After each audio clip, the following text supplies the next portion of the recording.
Boa noite, meus irmãos. Que a graça e a paz do amado e divino Mestre Jesus nos guie para mais uma noite de trabalho ao lado dos nossos irmãos. Que possamos, no trabalho dessa seara santa de Cristo, externar no fundo de nossos corações o amor que em algum lugar existe em nossos corações. Que possamos encontrar esse amor, essa caridade, essa maneira correta de estarmos com os nossos irmãos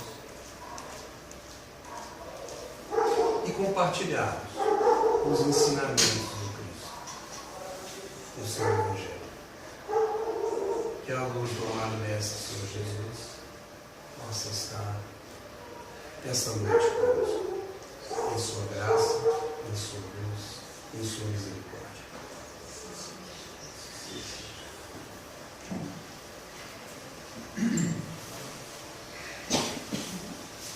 Então, meus irmãos, nas últimas semanas nós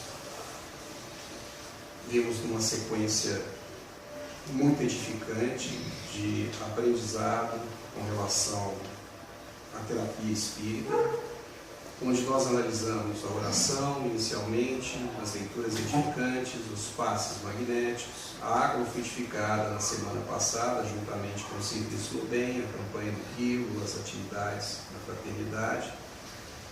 E para hoje nós temos o culto do Evangelho no lar.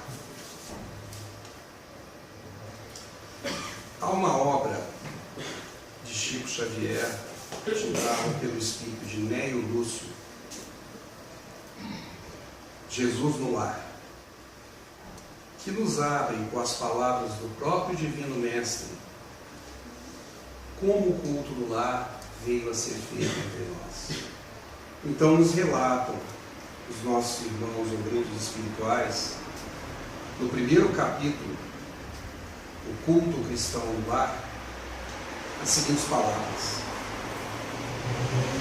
povoara-se um firmamento de estrelas dentro da noite prateada de luar, quando o Senhor, instalado provisoriamente em casa de Pedro, tomou os sagrados escritos e, como se quisesse imprimir novo rumo à conversação que se fizera improdutiva naquele momento e menos edificante, disse com bondade a Pedro: Simão, que faz o pescador quando se dirige para o mercado com os frutos de cada dia?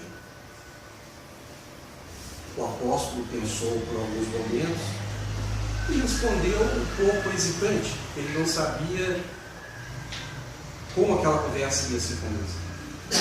Mas ele, hesitante, respondeu: Mestre, naturalmente escolhemos os peixes melhores. Ninguém compra os resíduos da pesca. Jesus sorriu e perguntou de novo: e o oleiro, que faz para atender à tarefa a que se propõe? Certamente, Senhor, redarguiu, respondeu o pescador intrigado. Ele modela o barro, ou seja, aquele indivíduo que trabalha o barro para fazer as formas, para fazer os objetos, imprimindo-lhe a forma que deseja. Então o amigo celeste, de olhar compassivo e fulgurante, insistiu: e como procede o carpinteiro para alcançar o trabalho que pretende? O interlocutor, a essa altura já bem mais confiante, muito simples, informou sem vacilar: lavrará a madeira, usará a enxó e o serrote, o martelo e o forrão, ou seja, todos os instrumentos utilizados pelo carpinteiro ou pelo marceneiro. E de outro modo, ele não poderia aperfeiçoar a peça bruta. Jesus então fez silêncio por alguns instantes e aduziu: assim também é o lar diante do mundo. o berço doméstico é a primeira escola e o primeiro templo da alma. A casa do homem é a legítima exportadora de caracteres para a vida comum.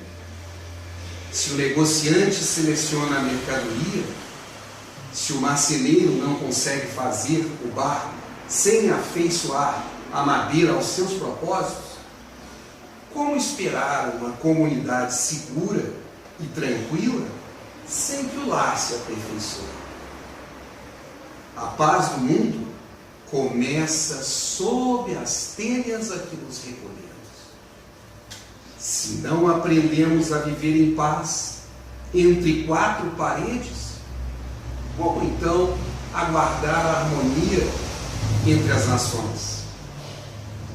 Se nos não habituamos a amar o irmão mais próximo, dentro da nossa própria casa, associado à nossa luta de cada dia, como respeitar o Pai Eterno, que nos parece tão distante? Eu gostaria de um comentário. Essa frase, esse parágrafo de Jesus é tão impactante, tão atual dentro da nossa realidade, a realidade que precisa se fundamentar no fortalecimento dos nossos lares, no fortalecimento da família. Eu gostaria de ouvir algumas palavras do irmão João, do irmão Fernando, sobre esse parágrafo inicialmente. Nós observamos que Jesus, primeiro, ele exalta a natureza, quando ele fala que o céu povoara-se de estrelas, ele exalta a natureza. Observamos também que os espíritos superiores, eles não perdem tempo com conversa que não tem utilidade. Ele fala que a conversa é o menos edificante, então ele já foi diretamente buscar algo que pudesse ser útil naquele momento. Porque muitas vezes nós gostamos de falar, vamos jogar a conversa fora, e passamos horas e horas entrando em faixas de vibrações inferiores e, consequentemente, trazendo muitos problemas para nós. E nós também temos que entender o que é o lar. E muitas vezes nós não entendemos ainda o que é o lar. Às vezes, fora do lar, nós temos um comportamento totalmente bom. Quando chegamos dentro de casa, como o nosso pai Benedito, nosso mentor, dizia, chegamos com a cara fechada. Às vezes, não respeitamos os móveis, chutamos, não respeitamos a casa que nos acolhe e a pessoa que todos os dias está ao nosso lado, nos servindo, nos auxiliando, para que juntos possamos evoluir e caminhar juntos.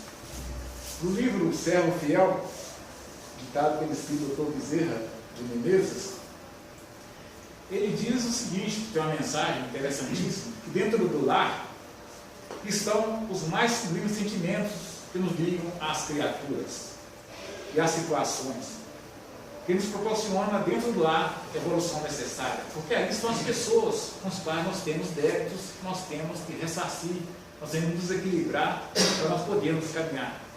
Então é necessário que nós tenhamos tolerância, que muitas vezes não temos, e ali é a oportunidade que nós temos de persistir na prática do bem.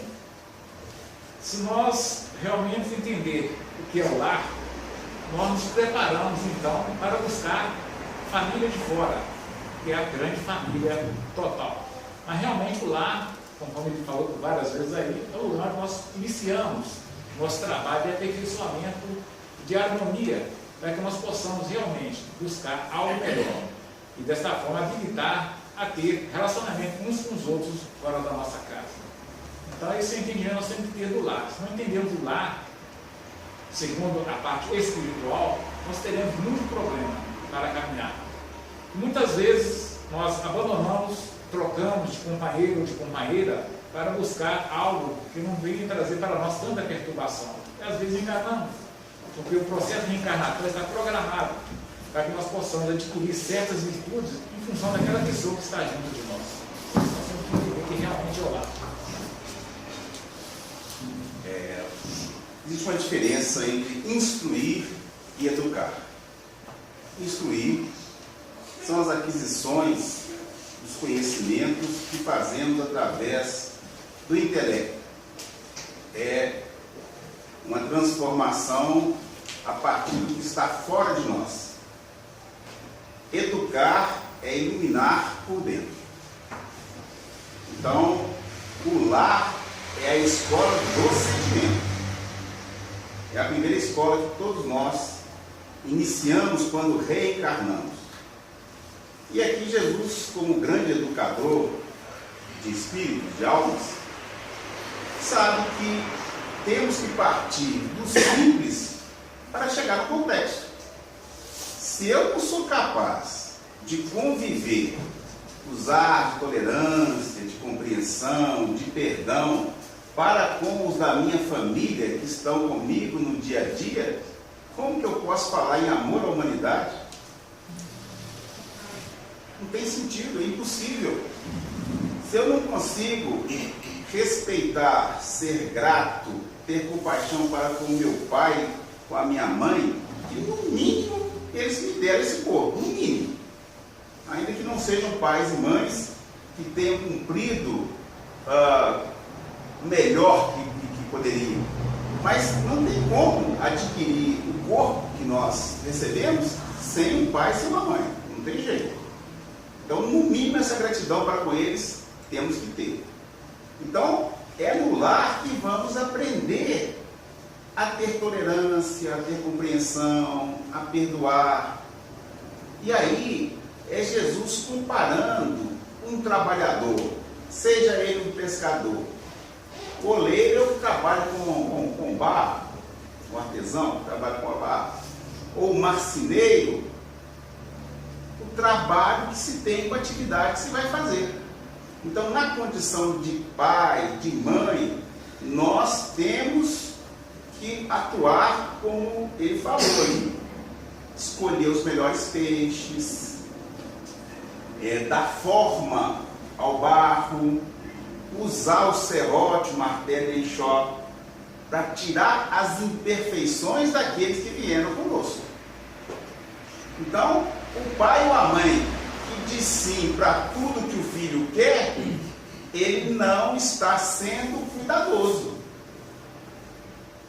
Porque o filho precisa de alguém que o instrua, que o eduque, aprendendo a ter limites. Existe alguma coisa que não tem limite na vida? Permitam-me uma explicação. Que a gente tem visto, principalmente nas últimas semanas, pela situação que nós passamos eleitoral, inclusive movimentos anárquicos. Regra, não tem regra. É proibido proibir. Então vamos falar do lado biológico. Cada célula tem uma função no nosso corpo que ela deve desempenhar. E ela tem um ordenamento que ela tem que obedecer. Uma célula nova surge à medida que uma célula já envelheceu e está imprópria para realizar a atividade. Então, nasce uma, morre uma, nasce uma, morre uma. É assim que é feito.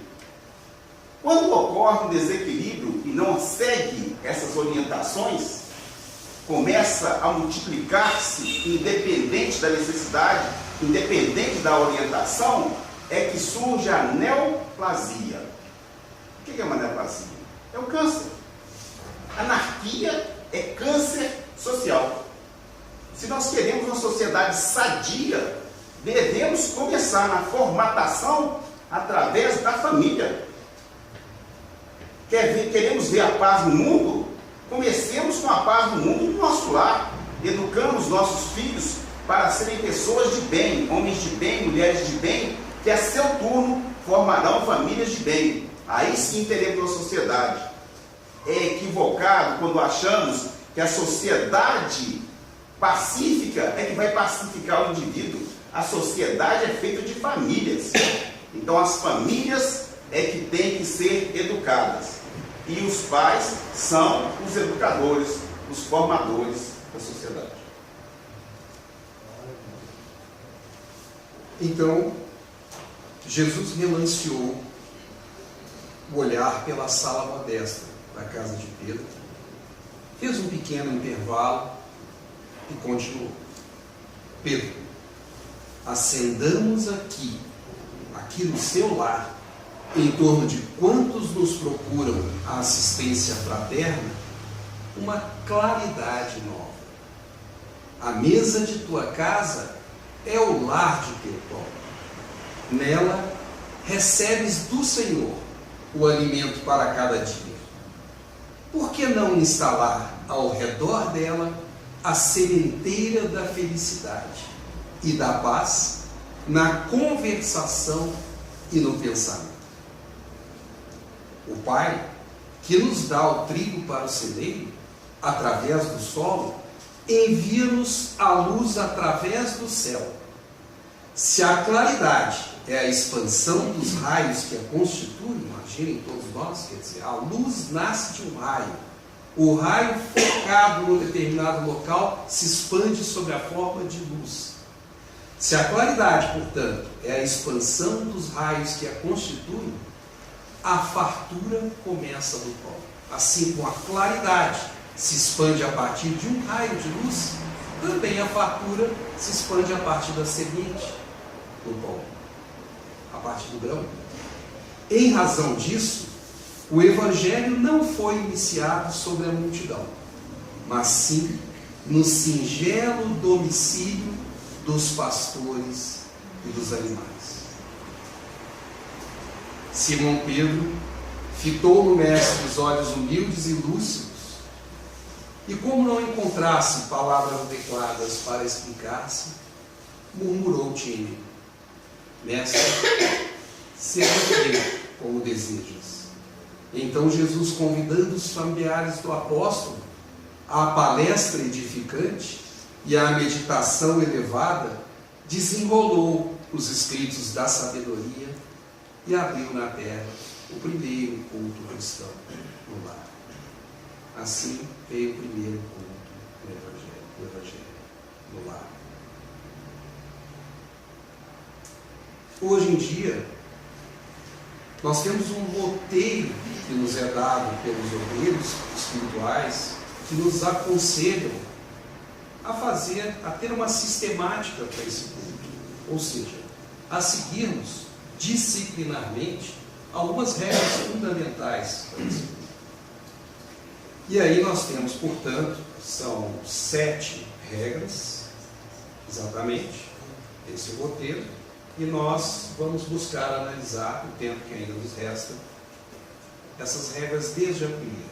A primeira regra, então: escolha um dia e horário fixo mais conveniente da semana para que não seja interrompido. Portanto, é uma reunião que não deve ter interrupção. Uma análise do autor, primeiro, o texto anterior, ele falou muito em meditação elevada e conversa edificante, que é muito importante dentro do lar. E muitas vezes, muitas perturbações que nós passamos por ela devem-se ao nosso não comportamento correto dentro do nosso próprio lar. Na época da nossa irmã Josefa, quando ainda atendia aqui através do mentor, na reunião de quarta-feira, certa feita, um determinado senhor veio participar da reunião de quarta-feira e ele me disse que ele estava tendo alguns problemas espirituais. Ele me disse que era espírita há mais de 20 anos, que ele seguia praticamente toda essa terapia, que era o culto do Evangelho, fazia campanha do filho, era médico de corporação, fazia praticamente quase todos essa terapia espírita, ele participava. Ele me perguntou o seguinte, fez a seguinte pergunta: o que é que está acontecendo comigo e tem tanta perturbação e não consigo ter paz dentro de mim mesmo? Eu lhe disse o seguinte: eu não posso definir nada, mas temos um mentor da casa, e durante a reunião, provavelmente, quando se tomar o passo, ele deve explicar e orientar o senhor nesse sentido. A reunião transcorreu, como sempre, por volta de 10 horas, encerrou-se a reunião, passou do espaço, e naquele período, naquela época, o mentor, ele pegava o santo evangelho, que é mais espiritual, levava uma pessoa que estivesse na assistência e alguém sorteava a lição que fosse ser lida. Esse senhor ele sentava na última cadeira, e quem fazia a leitura era o nosso irmão Sérgio. Aí o mentor, ao termo da reunião, ele foi até a última cadeira e entregou aí o evangelho para que sorteasse a lição, que seria lida logo assim que acendesse as luzes. E quando acendeu-se a luz, aí A lição que caiu foi: honrai a vosso pai e a vossa mãe. Essa foi a lição que caiu. E ao terminar a lição, abriu-se a porta. Quando eu olhei para conversar com ele, já havia ido embora, nunca mais voltou a esta casa. Então nós observamos, né, que alguma coisa. O Evangelho sempre nos fala algo que nós temos necessidade. Nós temos o Evangelho em casa, estamos meio conturbados, abrimos, vê a lição para a nossa reforma, vê a lição para o nosso roteiro, para a nossa caminhada. Muitas vezes nós não aceitamos a corrigenda do Evangelho. Essas razões que muitas vezes nós sofremos todos os dias com os nossos problemas.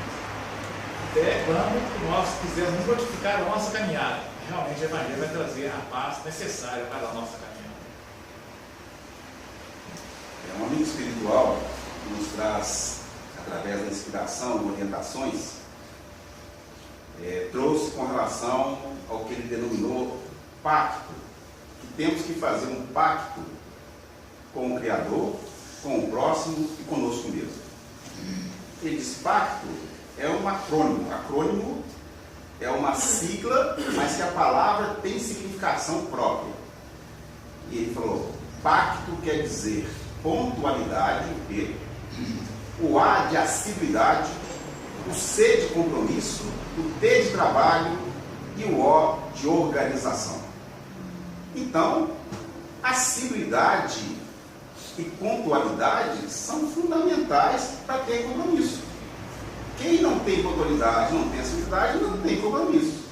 Então, aqui, quando iniciamos o culto no lar, com um determinado dia marcado, determinado horário marcado, nós estamos criando um compromisso com os Espíritos de Luz, que passam a estar comprometidos naquele determinado dia, naquele determinado horário, conosco, no nosso lar. Então, eles se programam de forma a estarem presentes naquele determinado dia, naquele determinado horário, participando conosco e nos auxiliando. Então, por isso, a orientação para que escolhamos dentro do ato normal da nossa família qual é o melhor dia que a maioria, ou se possível todos, possam comparecer. Então, por isso a necessidade. E tudo tem ordem, gente. Qualquer evento que nós formos, no Brasil ainda tem o jeitinho brasileiro, que o horário é mais ou menos, né? Mas lá fora, tudo tem horário rigoroso. Porque é assim que é o compromisso, a ordem. É assim que funciona. Então, por isso a orientação dos Espíritos de Luz com relação ao determinado dia, ao determinado horário para o compromisso. Como segundo ponto do roteiro para o Evangelho no Lar, nós temos uma outra recomendação. Coloque uma jarra com água para ser fluidificada e bebida ao final do Evangelho. Nós já estudamos aqui a importância da água fluidificada e o que ela representa. Mas umas poucas palavras a mais, nos ajudando a relembrar essa importância, seriam bastante interessantes nesse ponto. Com o João e com o Fernando. Existe a necessidade de todos nós aproximarmos da água, nós temos que ter a pureza de sentimento e de pensamento, porque a água é sensível.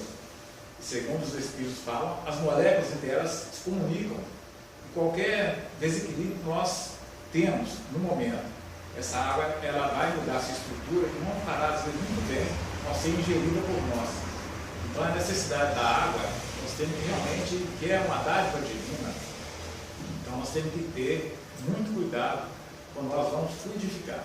E prestar atenção na lição que sai do Santo Evangelho. Quando nós abrimos o Evangelho, nós lemos, então nós temos que entender e compreender e realmente começar a colocar dentro dos nossos sentimentos e pensamentos para que nós possamos ter essa água de melhor forma a ser fluidificada. Nós já fizemos um estudo, né, sobre a água fluidificada, só recordando aqui que mesmo no conhecimento científico, hoje a ciência, para determinar se algum local no universo tem possibilidade de ter vida semelhante à nossa, é saber se tem água. Água no estado líquido. Então, para a gente ver a importância. Praticamente 70% do nosso corpo físico é água. Ao reencarnarmos, nascemos no meio líquido, que é o líquido amniótico do útero. Então a água é extremamente importante. E os Espíritos nos falam que é o veículo que melhor acondiciona, carrega energias. Os Espíritos de luz nos orientam que quando querem saber como são as vibrações de um lar, basta ir em um filtro de água e olhar o padrão daquela água, que eles sabem quais os pensamentos que predominam naquele lar. Então, quando colocamos o nosso culto em uma jarra para ser fluidificada, os Espíritos de luz vão energizar esta água e vão a seu turno, porque a água ela vai representar aqui o nosso sangue. Onde nosso corpo não tem sangue? Onde não tiver sangue não tem vida. Então a água vai percorrer todas as células do nosso corpo físico, só que não será uma água simplesmente um veículo mineral, mas será uma água potencializada por energias benéficas. Em seguida nós temos duas etapas, a terceira e a quarta etapa, onde tudo é oração nesse momento, só que feitas de uma maneira diferente. A terceira etapa, inicie com uma prece simples e espontânea, rogando a proteção dos benfeitores espirituais. Então essa é a nossa prece individual, espontânea nossa, para que na etapa 4 nós possamos então fazer a leitura de um trecho do Evangelho segundo o Espiritismo, mas com um detalhe: esse trecho tem que ser aberto ao acaso, ou se não for aberto ao acaso, que seja então numa ordem sequencial pré-programada, se essa já era o hábito em semanas anteriores. Bom, Fernando, bom. A prece ela é muito importante, mas nós temos que prestar atenção no que nós estamos falando. O Pai Benedito, nosso mentor querido, ele dizia o seguinte, que às vezes nós falamos uma coisa e fazemos diferente. Às vezes nós não prestamos atenção no que nós estamos falando.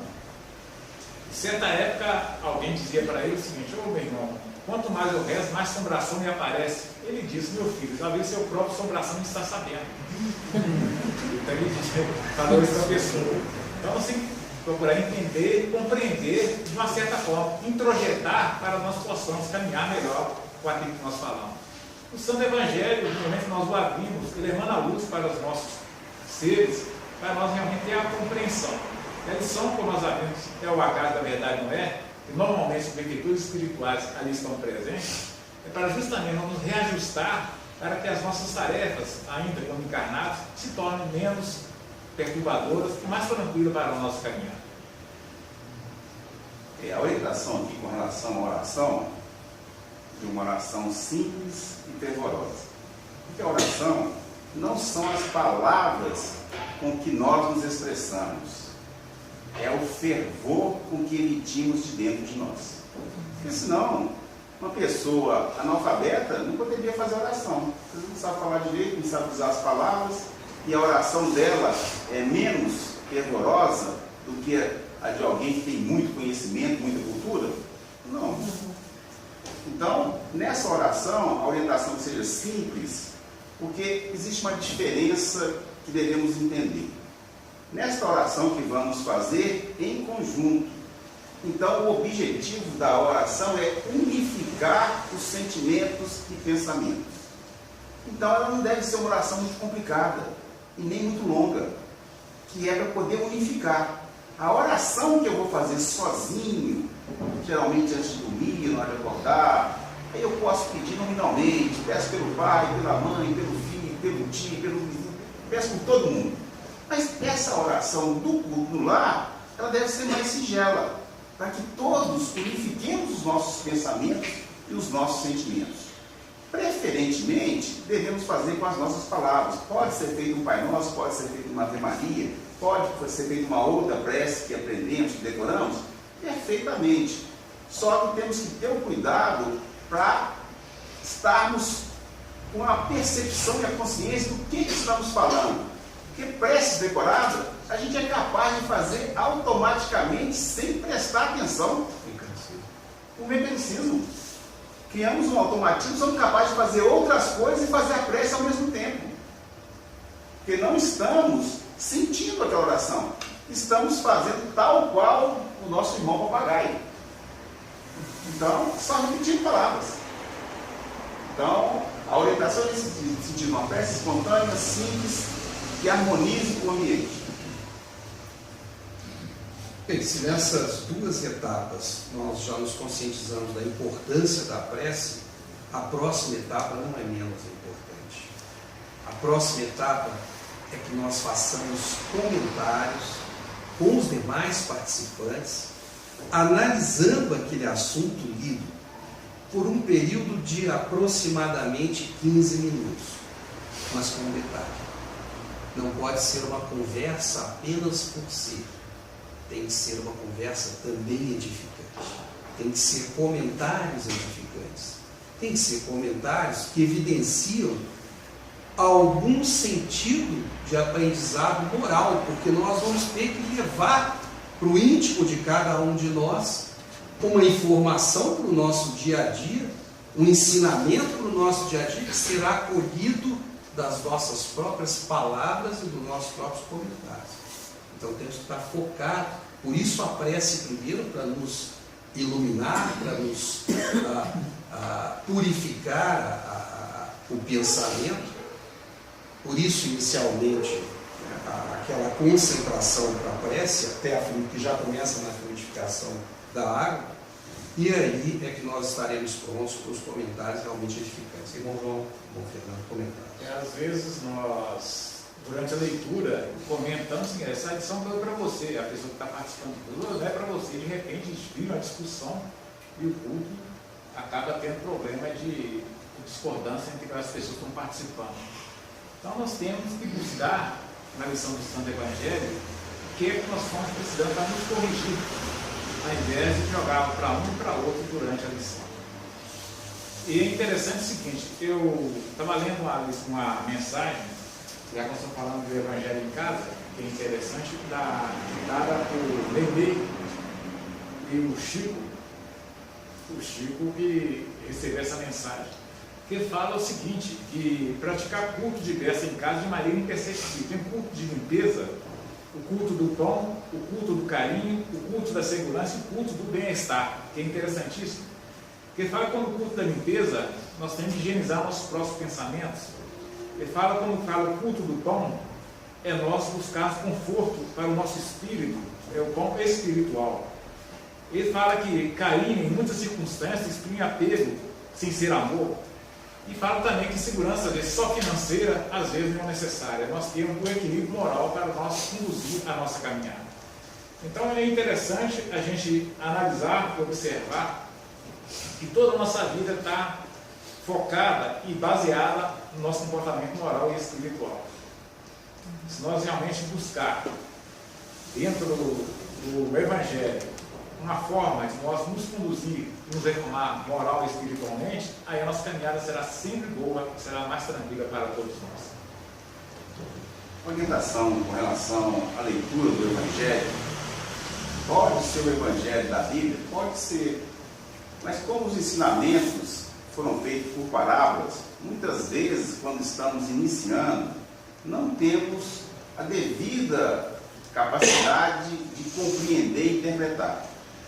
Então, quando falamos do Evangelho segundo o Espiritismo, Kardec traz uma elucidação das máximas do Cristo. São as mesmíssimas lições que estão nos Evangelhos da Bíblia, só que trazendo uma explicação que torna mais compreensível aquele ensinamento.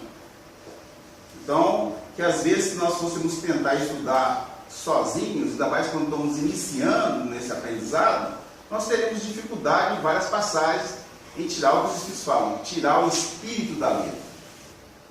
Então, esse é o sentido de recomendar que seja feito o estudo do Evangelho segundo o Espiritismo, porque o Evangelho é, em parte, a transcrição para o livro da mensagem de Cristo. Evangelho quer dizer boa nova. Então, ele responde a Pedro mesmo, numa situação de difícil dificuldade que ele estava, e ora para saber uma orientação de Jesus de como proceder. E Jesus aparece para Pedro, explica, esclarece as dúvidas dele, mas fala com ele: Pedro, eu estou no Evangelho. Quando você quiser elucidações, recorra ao Evangelho. Então, claro, nenhum de nós aqui é Pedro, mas aprendizes para um dia sermos Pedros, temos que buscar no Evangelho. Então a leitura é feita e depois os comentários são feitos nesse sentido, no sentido de o que aquela lição está querendo me ensinar para mim, para que a gente não transporte para o outro. Certa vez fui convidado para participar de um culto em família, porque me falaram assim: depois que nós começamos a fazer o culto lá em casa, piorou. Eu falei: não tem jeito. Tem, piorou, ficou muito pior. Eu falei: não tem jeito. Aí me convidou para ir. Eu fui lá, falei assim: vou provar para eles que não tem jeito. Quando eu cheguei lá, eles provaram para mim que não tem jeito. Porque eu saí lá convencido de que o culto pode piorar. Porque era assim, a minha lição, aqui ó, essa lição é para você, de orgulho, você que é orgulhosa. Aí o outro rebatia de lá, o outro cruzava de cá, passa o menino, dava um tapa na cabeça do menino. Para começar, é o seguinte: foi iniciado, o culto foi iniciado da seguinte forma.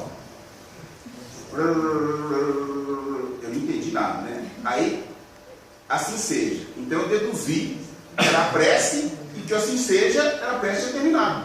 Mas eu não consegui entender nada. Uma prece ininteligível, que ninguém entendeu, não houve harmonização. E depois houve a leitura para aplicar o Evangelho dos outros. Aí foi um tumulto só o culto. Quando acabou o culto, eu falei: não é que é mesmo? Ele me convenceu.